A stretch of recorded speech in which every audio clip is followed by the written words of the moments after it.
That's why I'm gonna shoot you in the head.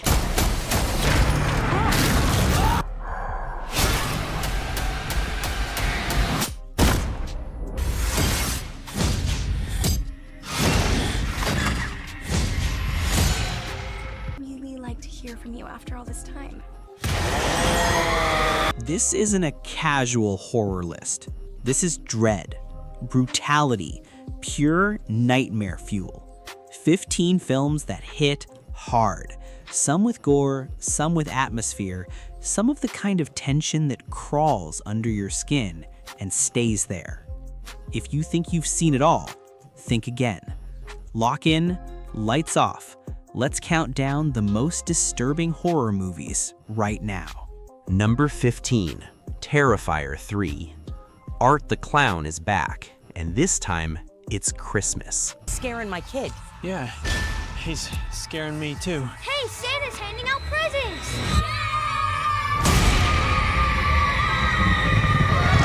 That's all I'm saying. No spoilers. This franchise doesn't do subtle. It does excess. Relentless practical gore, drawn-out kill sequences, and that silent, sadistic grin that makes everything worse. What makes Terrifier 3 hit harder is the scale. It feels meaner, colder, more confident in how far it's willing to go. You're not watching for jump scares, you're bracing for endurance. And Art, he doesn't blink. He doesn't talk. He just stares. And you already know it's about to get ugly. If you like your horror extreme, you're starting here. Let's keep climbing. Number 14, Scream 6. Ghostface leaves Woodsboro behind and brings the slaughter to New York.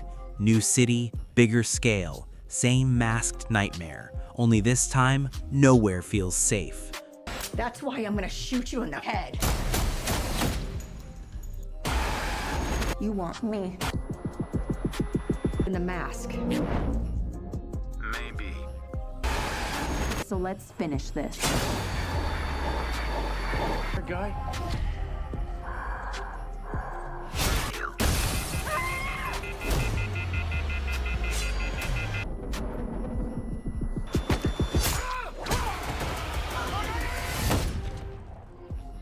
What makes Scream 6 hit is the aggression. It moves fast, plays mean, and turns crowded spaces into death traps. Subways, bodega aisles, apartment hallways, everything feels exposed. The tension is sharper, the chase scenes are nastier, and Ghostface feels more relentless here, less playful, more personal. The core cast also sells the fear. You feel the trauma, the panic, the exhaustion of trying to survive this again. And that opening? Oh man, it lets you know right away this movie came to hurt people. It's slick, brutal, and one of the most intense Scream entries. But from here on out, it only gets darker. Number 13, Talk to Me. A group of teens discover they can contact spirits by holding a ceramic hand and saying 2 words.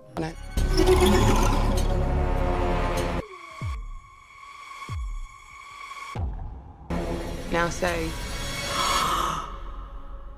talk to me. Talk to me.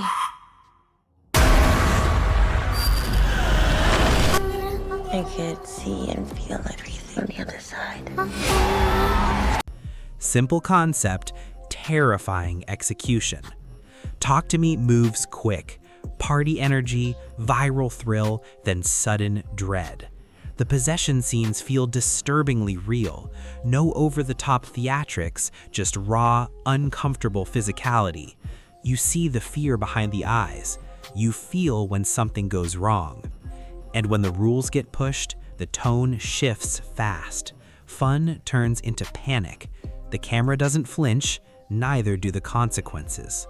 There's one scene at a house party that just spirals, and you're sitting there like, no, no, no. It's chaotic, it's emotional, and it lingers. Next one, even colder. Number 12, Smile 2. The curse is back, and it's watching. Smile 2 expands the nightmare. Bigger stage, sharper paranoia. It plays with fame, pressure, and isolation, while that same disturbing grin keeps appearing at the worst possible moments. 911, what's your emergency? Pull it together and get back.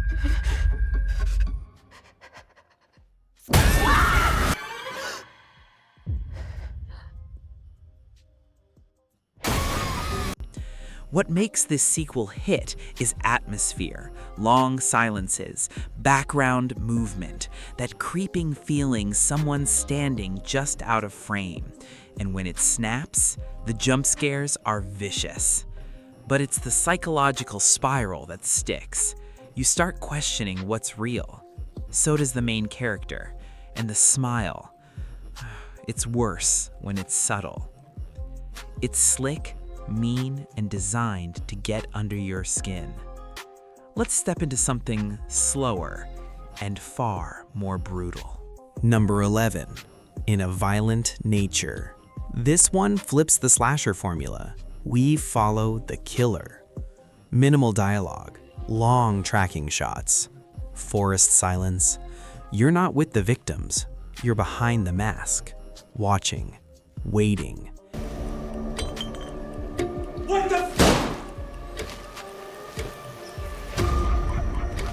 The kills are sudden and shockingly graphic. No dramatic music cues, no big buildup.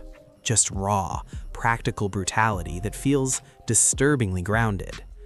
One scene in particular? Damn. You'll know it when you see it. It's methodical, almost meditative. Then, snap. Horrifying. This isn't popcorn horror. It's slow dread with savage payoffs. And now we go psychological. Number 10, Infinity Pool. A vacation paradise hides something rotten. When a couple gets pulled into a surreal justice system, Infinity Pool spirals into identity horror. Brandon Cronenberg leans into discomfort, distorted visuals, pulsing sound design, and moral decay.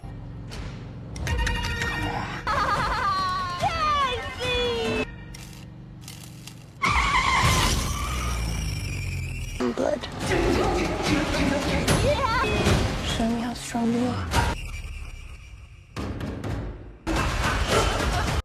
It's not just violent, it's existential. You watch characters unravel, indulge, and lose themselves in ways that feel grotesque without always being physical.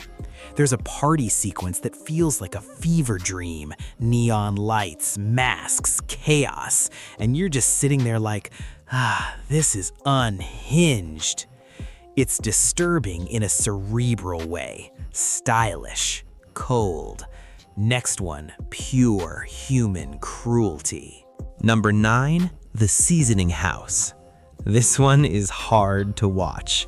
Set during wartime, it follows a deaf girl trapped in a house of horrors, silently observing brutality while planning survival. Outside these walls for you to believe in anymore. You will work for me. You will learn how to be kind to my friends.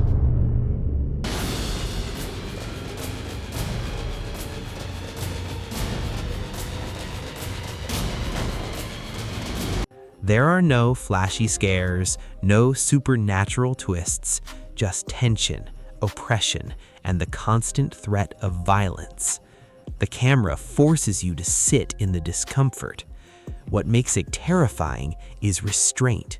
You feel every footstep, every breath, every close call. And when revenge finally sparks, damn, it hits deep. It's bleak, gritty, unforgiving. Let's head somewhere even more sinister. Number 8, Let Us Pray. A mysterious stranger walks into a police station.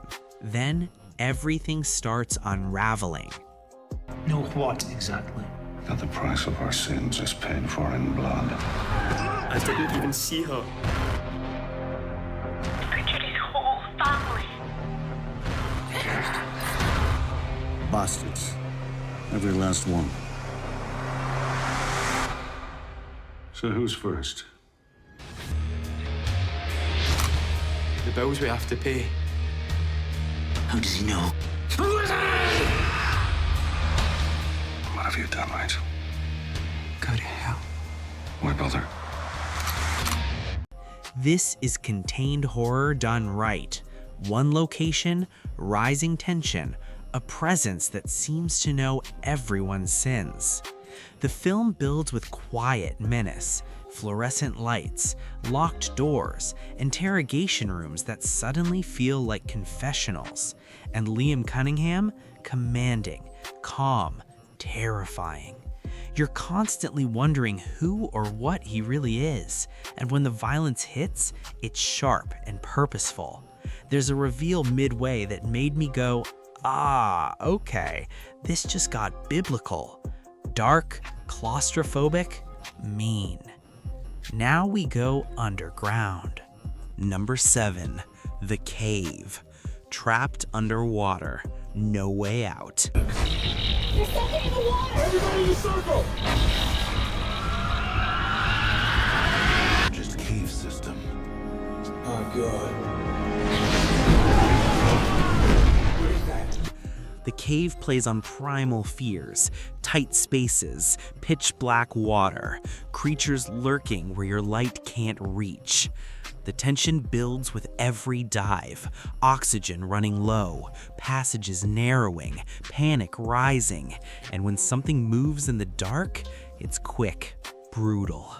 What makes it effective is that suffocating atmosphere.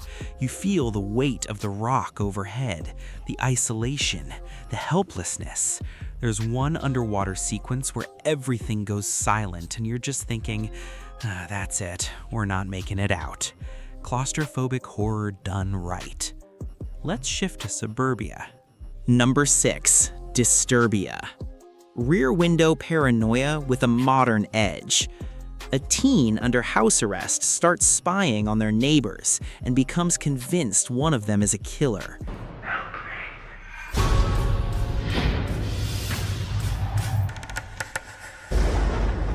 You're not the only one who's watching. Wait a minute.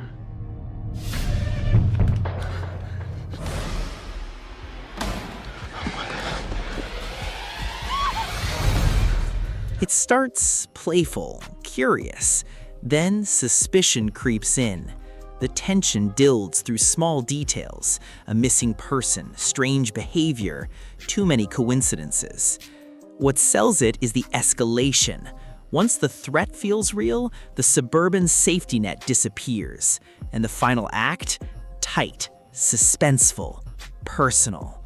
There's a basement moment that had me holding my breath, like, damn, don't make a sound. Not the goriest on this list, but the suspense hits hard. Top 5, now it gets serious. Number 5, Everyone Will Burn. Small town, mysterious girl, something ancient stirring. This Spanish horror leans into religious paranoia and apocalyptic dread.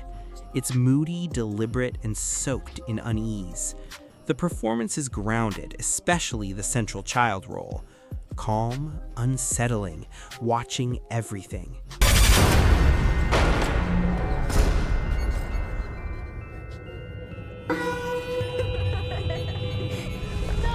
¿Qué te pasa, enana? Pégale, pégale. ¿Qué haces, tío? Yo no soy. ¿Quieres dejar de hacer eso normal? It's the atmosphere that carries it. Empty streets, whispered rumors, a sense that fate is closing in. And when the violence erupts, it feels ritualistic. There's a late reveal that made me whisper, this was never going to end well. Slow burn, dark payoff. Top 4, these are heavy hitters. Number 4, Oddity. A blind medium, a brutal murder, and something wooden that should not be there. Oddity thrives on tension. It doesn't rush, it sets a mood and tightens it inch by inch. The camera lingers, the silence stretches, and that carved figure sitting in the room? It's nightmare fuel. Put the is not real. What makes it powerful is suggestion.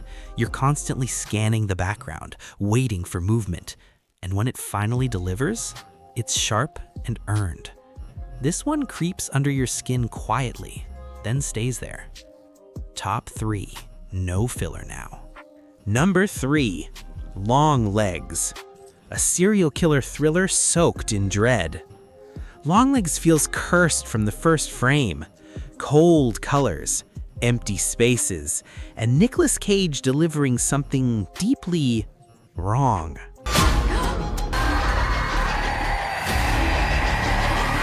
Number ones. They scared me. Hello?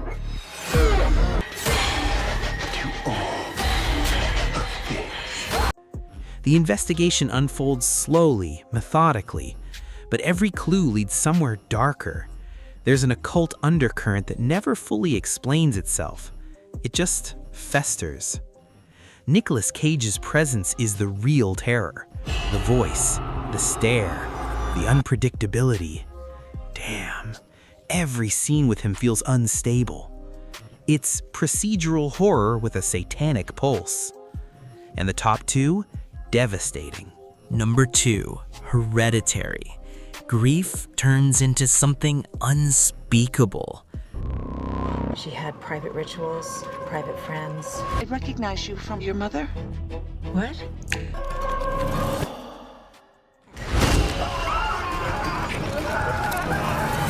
Hereditary isn't just scary, it's emotionally crushing. A family unraveling after tragedy and something sinister tightening its grip. The performances are raw. Toni Collette delivers pure anguish.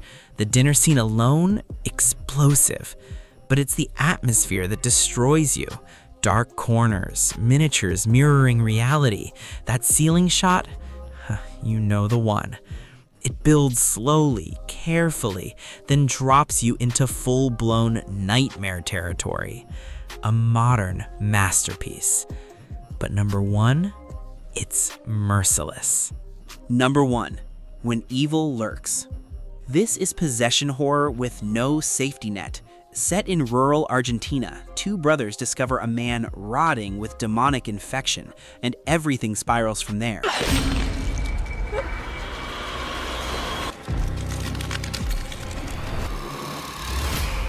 Estás asustando a mi familia. ¡Lo vi con mis propios ojos! ¡Estuve con él! Esto va a ser un infierno. The rules are different, the danger spreads fast, and the film refuses to protect anyone. Not you, not the characters. It's bleak, violent, unpredictable. Certain scenes hit so suddenly you just sit there like, damn, they really went there. There's no comfort here, no heroic victory, just decay, panic, and pure dread from start to finish. This isn't just horror, it's hopelessness. And that's why it's number 1.